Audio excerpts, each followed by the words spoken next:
उत्तिष्ठ नरशार्दूल कर्तव्यं दैवमान्निकम् उत्तिष्ठोत्तिष्ठ गोविन्द उत्तिष्ठ गरुडध्वज उत्तिष्ठ कमलाकान्त त्रैलोक्यं मङ्गलं कुरु उत्तिष्ठोत्तिष्ठ गोविन्द उत्तिष्ठ गरुडध्वज उत्तिष्ठ कमलाकान्त त्रैलोक्यं मङ्गलं कुरु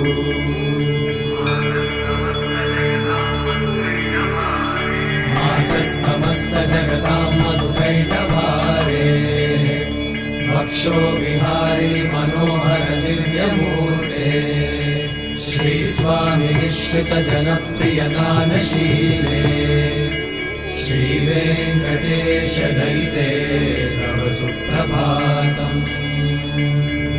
तव सुप्रभातमरविन्दलोचने भवतु प्रसन्नमुखचन्द्रमण्डले